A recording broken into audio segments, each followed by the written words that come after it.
I wanted to read what I wrote on page 12 and 13 just to see if this strikes something in you. Is this something that resonates with you?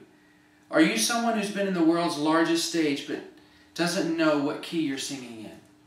I've worked with actors and singers who, like I just mentioned, have traveled the world, have sung for thousands of people, have sung on TV and in movies, and they're still shaking when they see a piece of music. They don't know what the notes mean. They're very threatened by it. They're very intimidated by it. I want to break that down for you and make it very simple. Are you a community or church choir member who holds the music with a blank stare, hoping the person next to you sings loud enough so that you can learn your part? Do you hope that your agent sends you a copy of the music via CD or MP3 the night before so you can cram it all in overnight for the audition? In music class, does the thought of a teacher calling on you frighten you to death? Are you the person who sings higher when the notes go up and lower when the notes go down, hoping you've guessed the correct pitch?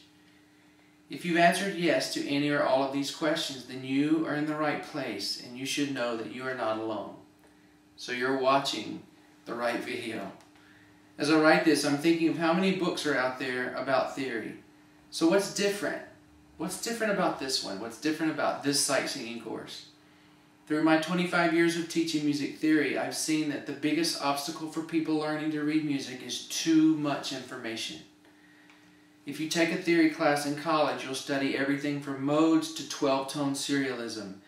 That's not bad, it's just not what you need to know in learning the basics of theory. Over the years, I was shocked at how many people in my classes had toured the world stages, had wonderful careers as musicians, and even had music degrees, yet they did not know their key signatures or could not sing a simple melody written on paper. My goal became to figure out why this was happening and try to bridge the gap so that understanding the universal language can be a simple process. It really did intrigue me to figure out why it was that people with degrees, like I just mentioned, could not sing a simple melody on a piece of paper. They could do solfege, they knew their numbers, they knew their key signatures. They had sung with huge choirs and on stage, but still, I put a piece of paper with notes on it in front of them and they cannot sing through two measures of it. So I got so intrigued with figuring out what were those blocks. And I think that this course you'll find it very comfortable to find out that same thing for yourself. Most everyone who learns music learns with an instrument like a piano or guitar. But if you don't play an instrument, you may sit in theory class with no way to apply what you're learning. I say use your built-in instrument, your voice. It's portable, it's yours, you know it best, it's part of your body. And it's something obviously you can take, or you will take everywhere you go, so you don't have to worry about an instrument. The difference between using your voice in an instrument like a piano or a guitar is that you are training your vocal cords to adjust to form certain pitches. The actual notes on a piano or guitar never change, but because your cords are made of flesh and blood, it's a bit more challenging to train your cords to respond correctly. Yet once you master a few elements, the process in the long run is quite simple. I was never a great sight reader.